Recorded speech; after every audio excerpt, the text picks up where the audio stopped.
কাবাঘরের দেয়ালে অশ্লীল কবিতা ঝোলানো থাকত এবং এর প্রাঙ্গণ জুয়া ও অনৈতিক কার্যকলাপের জন্য ব্যবহৃত হতো।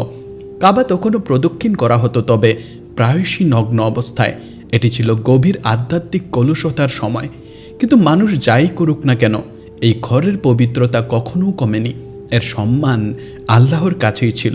আরবরা যা কল্পনা করতে পারত না তা হলো এই মূর্তিগুলোর পেছনে, এই কোলাহল ও অজ্ঞতার মাঝে ভিন্ন জগতের অধিবাসীরাও এই ঘরটিকে সম্মান করত। দৃশ্যমান জগতের পাশাপাশি আল্লাহ একটি অদৃশ্য জগৎ সৃষ্টি করেছেন। তিনি মানুষকে মাটি থেকে, ফেরেশতাদের নূর থেকে এবং জিনদের ধোঁয়াবিহীন আগুনের শিখা থেকে সৃষ্টি করেছেন। জিনরা একটি স্বাধীন সৃষ্টি। মানুষের মতো তাদেরও ভালো মন্দ বিচার করার ক্ষমতা দেওয়া হয়েছিল। তাদের মধ্যে আছে বিশ্বাসী, মুসলমান এবং অবিশ্বাসী। তাদের নেতা ইবলিশ, যে আদম আলাইহিসসালামকে সিজদা করতে অস্বীকার করে আল্লাহর আদেশ অমান্য করেছিল। ইবলিশ তার অনুসারীদের নিয়ে মানবজাতিকে পথভ্রষ্ট করার শপথ নিয়েছিল, কিন্তু সব জিন ইবলিশের পথ অনুসরণ করেনি। এমন অনেক জিন ছিল যারা আল্লাহর একত্বে বিশ্বাসী ছিল। তারা মানবজাতি সৃষ্টির অনেক আগে থেকেই আল্লাহর ইবাদত করত। আমাদের গল্পের নায়ক এমন একজন সত্তা। তিনি ছিলেন একজন ব্যতিক্রমী, শক্তিশালী এবং প্রাচীন জিন। তার ঈমান ছিল পাহাড়ের মতো অটল। তিনি সেই সব জিনদের মধ্যে একজন ছিলেন যারা হযরত সুলাইমান আলাইহিসসালামের অধীনে কাজ করেছিল। তিনি নবীদের অলৌকিক ঘটনা দেখেছেন, আল্লাহর প্রতি ঈমানের পুরস্কার দেখেছেন। তিনি ইসলাম মানবজাতির কাছে পৌঁছানোর অনেক আগে থেকেই আল্লাহর একত্ব গ্রহণ করেছিলেন। যখন ইবলিশ অহংকার দেখিয়েছিল, তখন এই জিন সিজদাকারীদের মধ্যে ছিল। আল্লাহর প্রতি তার আনুগত্য ছিল নিরঙ্কুশ। তার হৃদয়ে আল্লাহর ভালোবাসা ছিল যে আগুন থেকে সে সৃষ্ট তার চেয়েও উজ্জ্বল। অজ্ঞতার সেই যুগে যখন কাবাঘরের প্রাঙ্গণ বহুদেবতাবাদ, শিরক এবং অবিশ্বাসীতে পূর্ণ ছিল, তখন আল্লাহ তাআলা তার পবিত্র ঘরের জন্য একটি বিশেষ সুরক্ষার ব্যবস্থা করেছিলেন। এমন একটি সুরক্ষা যা মানুষের চোখে দেখা যাবে না, কিন্তু শয়তানের শক্তিকে প্রতিহত করতে সক্ষম হবে। এক মহিমান্বিত রাতে যখন মক্কার লোকেরা গভীর ঘুমে আচ্ছন্ন ছিল এবং মরুভূমির আকাশ তারায় ঝলমল করছিল, তখন সেই বিশ্বাসী জিন একটি ঐশ্বরিক আদেশ পেল। এই আদেশ কোনো মানুষের মাধ্যমে আসেনি, এটি ছিল একটি সরাসরি ঐশ্বরিক নির্দেশনা। তাকে বলা হলো, তোমাকে আমার এই ঘরের, এই কাবার অদৃশ্য প্রহরী হিসেবে নিযুক্ত করা হলো। তোমার দায়িত্ব হলো এই ঘরকে সকল অপবিত্রতা, সকল শয়তানি চক্র এবং সকল অশুভ শক্তি থেকে রক্ষা করা। তোমার এই দায়িত্ব শত শত বছর ধরে চলবে, যতক্ষণ না আমার শেষ নবী এই ঘরের পবিত্রতা পুনরুদ্ধার করেন। এই দায়িত্বের গুরুত্ব ছিল অপরিসীম। সে জানত যে তাকে হাজার হাজার বিদ্রোহী জিন এবং তাদের মানব অনুসারীদের বিরুদ্ধে একা যুদ্ধ করতে হবে। তাকে এমন একটি স্থান পাহারা দিতে হবে যা ইবলিশের প্রধান লক্ষ্য ছিল। কিন্তু তার হৃদয়ে কোনো ভয় ছিল না, শুধু তার রবের প্রতি আনুগত্যের শান্তি ছিল। সেই রাত থেকে পবিত্র কাবার একজন নতুন প্রহরী জন্ম নিল, একজন প্রহরী আগুনের তৈরি, কিন্তু তার হৃদয়ে আল্লাহর আলোয় আলোকিত ছিল। বছরগুলো দশকে পরিণত হলো। মক্কার লোকেরা তাদের দৈনন্দিন জীবন নিয়ে ব্যস্ত রইল। তারা বাণিজ্য করত, তারা যুদ্ধ করত, তারা কবিতা লিখত এবং তারা তাদের মূর্তি পূজা করত। তারা জানত না যে তাদের পবিত্র ঘরের চারপাশে একটি অদৃশ্য প্রাচীর তৈরি করা হয়েছে। জিন প্রহরী তার দায়িত্ব শুরু করল। সে দেখল কিভাবে শয়তান এবং তার অনুসারীরা পবিত্র প্রাঙ্গণে বিশৃঙ্খলা সৃষ্টি করার চেষ্টা করত। তারা উপাসকদের হৃদয়ে আরও বেশি বহুদেবতাবাদ প্রবেশ করানোর চেষ্টা করত। তারা কাবা প্রদক্ষিণকারীদের মধ্যে ঝগড়া লাগানোর চেষ্টা করত, কিন্তু প্রহরী সতর্ক ছিল। তার উপস্থিতিই অশুভ আত্মাদের তাড়িয়ে দেওয়ার জন্য যথেষ্ট ছিল। যখন কোনো বিদ্রোহী জিন কাবাকে ক্ষতি করার উদ্দেশ্যে খুব কাছাকাছি আসার সাহস করত, তখন সে তার আসল রূপ প্রকাশ করত, আল্লাহর ক্রোধে প্রজ্বলিত একটি জ্বলন্ত শিখা। শয়তানের অনুসারীরা কাবার সীমানা থেকে দূরে থাকতে বাধ্য হতো। এই প্রহরীর ভয়ে মক্কার লোকেরা প্রায়শই অদ্ভুত ঘটনা প্রত্যক্ষ করত। হয়তো একটি মূর্তি কোনো কারণ ছাড়াই ফাটত, অথবা একজন অশুভ জাদুকর তার জাদু অনুশীলন করার সময় হঠাৎ পাগল হয়ে যেত। তারা ভাবত এটি দেবতার অভিশাপ, কিন্তু বাস্তবে এটি ছিল অদৃশ্য প্রহরীর কাজ, আল্লাহর ঘরের পবিত্রতা রক্ষা করা। সে অপেক্ষা করছিল।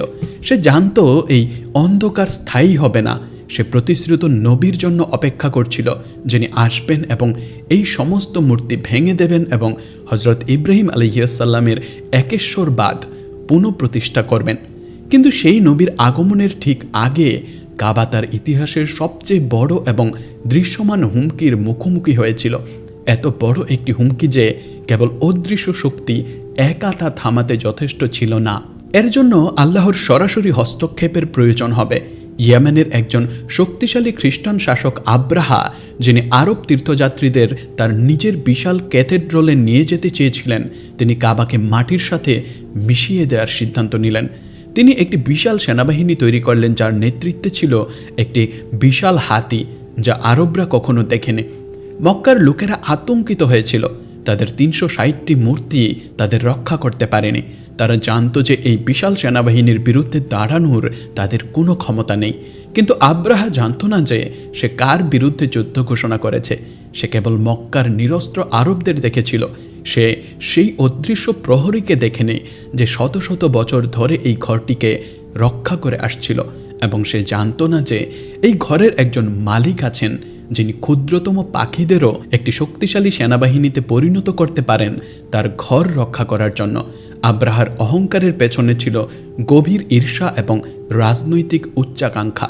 সে ইয়ামেনে একটি ম্যাগনিফিসেন্ট ক্যাথেড্রাল তৈরি করেছিল, যার নাম ছিল আল কোদলেস। তার লক্ষ্য ছিল আরবদের কাবা ছেড়ে তার ক্যাথেড্রালে উপাসনা করানো এবং বাণিজ্যের কেন্দ্র মক্কা থেকে সানায় রূপান্তরিত করা। কিন্তু আরবরা তাদের মূর্তি পূজা সত্ত্বেও কাবার প্রতি তাদের শ্রদ্ধা ও ভালোবাসা ত্যাগ করতে রাজি ছিল না। তারা হজরত ইব্রাহিম আলাইহিসসালামের এই ঘরটিকে তাদের গর্বের প্রতীক মনে করত। বলা হয় যে একজন আরব আব্রাহার ঘোষণার প্রতি তার অবজ্ঞা প্রকাশ করে রাতে ক্যাথেড্রালে ঢুকে তা অপবিত্র করেছিল। এই ঘটনা আব্রাহাকে ক্রোধে উন্মত্ত করে তোলে।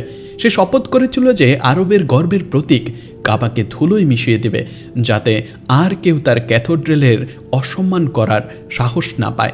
সে একটি বিশাল সেনাবাহিনী গঠন করল, হাজার হাজার প্রশিক্ষিত সৈনিক। যদিও আরবের মরুভূমির কঠোরতার সাথে তারা অভ্যস্ত ছিল না, তবে তারা যুদ্ধে দক্ষ ছিল। কিন্তু তার সেনাবাহিনীর প্রধান আকর্ষণ ছিল হাতি, বিশেষ করে মাহমুদ নামের একটি বিশাল হাতি যা সামনে থাকত। আরবরা যুদ্ধে হাতি ব্যবহার করতে দেখেনি। এই অবিশ্বাস্য শক্তিশালী প্রাণীটির দর্শনই তাদের হৃদয়ে ভয় জাগানোর জন্য যথেষ্ট ছিল। আব্রাহার সেনাবাহিনী ইয়েমেন থেকে মক্কার দিকে রওনা দিল। যে গোত্রই তাদের থামানোর চেষ্টা করেছিল তাকেই পিষ্ট করা হয়েছিল।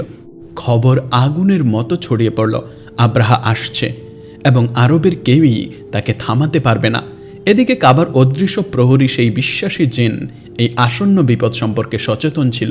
সে দেখল একটি পার্থিব শক্তি আল্লাহর ঘর ধ্বংস করতে আসছে। তার দায়িত্ব ছিল কাবাকে আধ্যাত্মিক এবং অদৃশ্য হুমকি থেকে রক্ষা করা। কিন্তু মানব জগতের একটি বিশাল সেনাবাহিনী, এটি ছিল একটি ভিন্ন চ্যালেঞ্জ। সে জানত এর জন্য ভিন্ন ধরনের প্রস্তুতির প্রয়োজন হবে। সে অবিলম্বে আরবের সকল বিশ্বাসী জিনগোত্রকে বার্তা পাঠালো, যারা মরুভূমির গভীরে, পাহাড়ের গুহায় এবং মানব বসতি থেকে আড়ালে আল্লাহর ইবাদতে ব্যস্ত ছিল। সবাই তার ডাকে সাড়া দিল। এক রাতের মধ্যে বিশ্বাসী জিনদের একটি অদৃশ্য সেনাবাহিনী কাবার চারপাশে জড়ো হলো। মানবচক্ষু থেকে আড়ালে থেকে তারা একটি আধ্যাত্মিক পরিধি তৈরি করল। আব্রাহার বিশাল সেনাবাহিনী যখন মক্কার সীমানার কাছাকাছি পৌঁছালো, তখন অদ্ভুত সব বাধার সম্মুখীন হতে শুরু করলো তারা, যে বাধাগুলির ব্যাখ্যা কেউ দিতে পারল না। রাত নামলেই সৈন্যদের শিবিরে একের পর এক রহস্যময় ঘটনা ঘটতে লাগলো। তাদের খাদ্য ভাণ্ডার হঠাৎ নষ্ট হয়ে যেত, পানির চামড়ার থলেগুলোতে অজানা কারণে ফাটল ধরত, বিশালাকায় হাতিগুলো অস্থির হয়ে উঠত, যেন তারা কিছু এমন দেখতে পাচ্ছে যা মানুষের চোখে ধরা পড়ছে না। জিন প্রহরী ও তার সঙ্গীরা তখনই তাদের অদৃশ্য আক্রমণ শুরু করেছিল, আব্রাহার সেনাদের হৃদয়ে ভয়ের বীজ বপন করার জন্য। ধীরে ধীরে এক অচেনা আতঙ্ক তাদের দখলে নিতে লাগলো, এমন এক ভয় যা আগে তারা কখনো অনুভব করেনি। সৈন্যরা রাতের নিদ্রায় দেখতে শুরু করলো আগুনের তৈরি দানবাকৃতি সত্তাদের, যারা তাদের পিছু নিচ্ছে, তাদের ধ্বংসের বার্তা দিচ্ছে। কিন্তু আব্রাহার সেনাপতিরা এসবকে কেবল মরুভূমির ক্লান্তি আর বিভ্রম বলে উড়িয়ে দিল। তবু বাতাসে যেন এক অশুভ ফিসফিসানি ঘুরে বেড়াতে লাগলো, যা ধীরে ধীরে পুরো সেনাদলের মনে ছড়িয়ে পড়ল এক অদৃশ্য অশান্তির ঢেউয়ের মতো। অবশেষে আব্রাহার সেনাবাহিনী মক্কার ঠিক বাইরে ওয়াদি মুয়াসির নামক এক স্থানে পৌঁছালো। মক্কার লোকেরা আসন্ন বিপদ দেখে শহর ছেড়ে আশেপাশের পাহাড়ে আশ্রয় নিল। তারা জানতো যে তারা এই সেনাবাহিনীর সাথে যুদ্ধ করতে পারবে না। মক্কার নেতা এবং হজরত মুহাম্মদ সাল্লাল্লাহু আলাইহি ওয়াসাল্লামের দাদা আব্দুল মুত্তালিব আব্রাহার সাথে দেখা করতে গেলেন। আব্রাহার সৈন্যরা তার কিছু উট দখল করেছিল। আব্রাহা ধরে নিয়েছিল যে আব্দুল মুত্তালিব কাবার রেহাই পাওয়ার জন্য অনুরোধ করতে এসেছে, কিন্তু আব্দুল মুত্তালিব কেবল তার উটগুলি ফেরত চাইলেন। আব্রাহা তাকে উপহাস করল, আমি তোমার এবং তোমার পূর্বপুরুষদের উপাসনার ঘর ধ্বংস করতে এসেছি, আর তুমি তোমার উট নিয়ে চিন্তিত। আব্দুল মুত্তালিব যে উত্তর দিয়েছিলেন তা ইতিহাসে সোনালী অক্ষরে লেখা আছে। তিনি শান্তভাবে বললেন, আমি আমার উটের মালিক, তাই আমি তাদের জন্য এসেছি, আর এই ঘরটির মালিক আছে, তিনি নিজেই তার ঘর রক্ষা করবেন। এই কথা বলে তিনি তার উট নিয়ে চলে গেলেন এবং মক্কার লোকদেরকে পাহাড়ের চূড়া থেকে দেখতে বললেন কিভাবে আল্লাহ তার ঘর রক্ষা করেন। পরের দিন সকালে আব্রাহা তার সেনাবাহিনীকে কাবা আক্রমণ করার নির্দেশ ছিল। সে তার প্রধান হাতি মাহমুদকে কাবার দিকে অগ্রসর হওয়ার আদেশ দিল, কিন্তু তখনই অলৌকিক ঘটনাটি ঘটল। বিশাল হাতিটি, যা শত শত সৈনিকের চেয়েও শক্তিশালী ছিল, হঠাৎ করে মাটিতে হাঁটু গেড়ে বসে পড়ল। পরিচালকরা তাকে হুঁক দিয়ে মারল, তলোয়ার দিয়ে খোঁচা মারল, কিন্তু মাহমুদ কাবার দিকে 1 ইঞ্চিও নড়ল না। যদি তারা তাকে ইয়ামেনের দিকে, দক্ষিণে বা অন্য কোনো দিকে ঘুরিয়ে দিত, তাহলে সে আগ্রহের সাথে হাঁটতে শুরু করত, কিন্তু যেই মুহূর্তে তার মুখ কাবার দিকে ঘোরানো হতো, সে আবার বসে পড়ত। সৈন্যরা যা দেখতে পাচ্ছিল না তা হলো কাবার অদৃশ্য প্রহরী জিন রক্ষক তার সম্পূর্ণ শক্তি নিয়ে হাতির ঠিক সামনে দাঁড়িয়েছিল। সে তার আগুনের রূপ ধারণ করেছিল, যা মানুষের চোখ দেখতে পায় না, কিন্তু যা প্রাণীর প্রাকৃতিক প্রবৃত্তি অনুভব করতে পারে। মাহমুদ তার সামনে এমন এক সত্তাকে দেখল যার শক্তি আব্রাহার পুরো সেনাবাহিনীকে ছাড়িয়ে গিয়েছিল।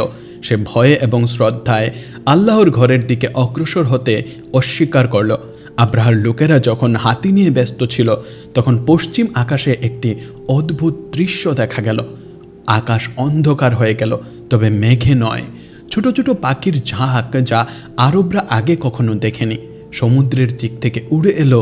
তাদের আবাবিল বলা হয়। প্রতিটি পাখি 3টি ছোট নুড়ি পাথর বহন করছিল, একটি ঠোঁটে এবং 2টি নখরে। এগুলি সাধারণ নুড়ি পাথর ছিল না, এগুলি ছিল শক্ত পোড়া মাটির সিজিল পাথর। কোরআনের ভাষায় বলা হয়, এই পাখিরা আব্রাহার সেনাবাহিনীর উপর এই পাথরগুলি বর্ষণ করতে শুরু করল। মানুষের ইতিহাস যা বলে না তা হলো, অদৃশ্য জিন প্রহরীরা এই আক্রমণে সহায়তা করেছিল। তারা প্রতিটি নুড়ি পাথরের পথ নির্দেশ করেছিল, প্রতিটিকে গাইডেড মিসাইলের মতো কাজ করাচ্ছিল। যে সৈনিককে একটি নুড়ি পাথর আঘাত করত, তা তার বর্ম ভেদ করে তার শরীরে প্রবেশ করত এবং তার মাংস গলিয়ে দিত।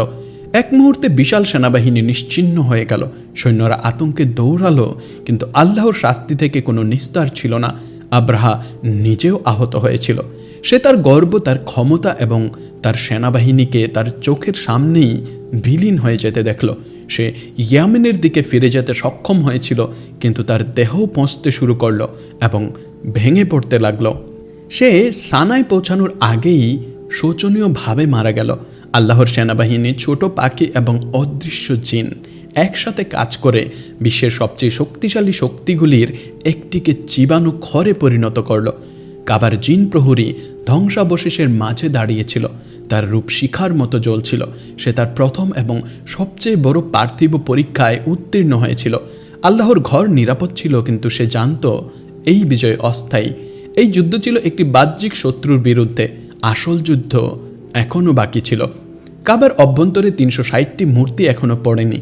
এই ঘটনার মাধ্যমে আল্লাহ বিশ্বকে ঘোষণা করেছিলেন যে এই ঘরের একটি বিশেষ মর্যাদা রয়েছে, কারণ এই বছরেই মহান মানবসত্তা, যিনি এই ঘরের প্রকৃত পবিত্রতা পুনরুদ্ধার করবেন, তিনি জন্মগ্রহণ করতে চলেছেন। প্রহরীর দীর্ঘ অপেক্ষা শেষ হতে যাচ্ছিল। সেই হাতির বছরেই প্রতিশ্রুত আলো মক্কায় উদিত হয়েছিল। আবদুল্লাহর পুত্র মুহাম্মদ সাল্লাল্লাহু আলাইহি ওয়াসাল্লাম জন্মগ্রহণ করলেন। কাবার অদৃশ্য প্রহরী জিন রক্ষক তার জন্মের মুহূর্তে এক অভূতপূর্ব আধ্যাত্মিক পরিবর্তন অনুভব করছিল। এটি এমন এক কম্পন ছিল যা কেবল অদৃশ্য জগতই অনুভব করতে পারত। সেই রাতে কাবার অভ্যন্তরে 360টি মূর্তি ভয়ে কাঁপতে লাগলো বলে মনে হচ্ছিল। পারস্যের হাজার বছরের পুরনো পবিত্র আগুন নিভে গিয়েছিল। পারস্যে কসরুর প্রাসাদের মিনারগুলো ধসে পড়েছিল, কিন্তু সবচেয়ে বড় ঘটনা ঘটছিল আধ্যাত্মিক রাজ্যে। জিন প্রহরী দেখল যে বিদ্রোহী জিন এবং শয়তানদের জন্য আসমানের দরজা বন্ধ করে দেওয়া হচ্ছে। পূর্বে তারা আসমানের কাছাকাছি ভ্রমণ করতে পারত, ফেরেশতাদের কথোপকথন গোপনে শুনতে পারত এবং তারা পৃথিবীতে এসে সেই তত্ত্বকে ভবিষ্যৎ বক্তাদের জন্য বিকৃত করত। কিন্তু এই নবীর আগমনের সাথে সাথে সেই পথ চিরতরে বন্ধ হয়ে গেল। যখনই কোনো শয়তান আসমানের কাছে আসার চেষ্টা করত, একটি জ্বলন্ত উল্কা তাকে তাড়িয়ে দিত। পৃথিবীতে শয়তানি জ্ঞানের উৎস বন্ধ হয়ে গিয়েছিল। প্রহরী বুঝল যে তার অপেক্ষা শেষ। সে আর কেবল একজন রক্ষক ছিল না, সে একটি বিপ্লবের সাক্ষী হতে চলেছিল। বছর কেটে গেল, সে শিশুটিকে বড় হতে দেখল। সে দেখল কিভাবে মক্কার লোকেরা তাকে আল আমিন বা বিশ্বাসী বলে ডাকত। যখনই মুহাম্মদ সাল্লাল্লাহু আলাইহি ওয়াসাল্লাম কাবা প্রাঙ্গণে প্রবেশ করতেন, জিন প্রহরী একটি অদ্ভুত প্রশান্তি অনুভব করত। সে দেখল কিভাবে এমনকি মূর্তি পূজারীরাও এই একজন তরুণ মানুষের সততা ও বিশুদ্ধতার কাছে নতি স্বীকার করত। তারপর হেরা পর্বতের গুহায় 40 বছর বয়সে সেই মুহূর্তটি এলো, যখন নবী সাল্লাল্লাহু আলাইহি ওয়াসাল্লাম ঐশ্বরিক বার্তার ভারে কাঁপতে কাঁপতে বাড়িতে ফিরলেন। তখন জিন প্রহরী জানত যে একটি নতুন যুগের সূচনা হয়েছে।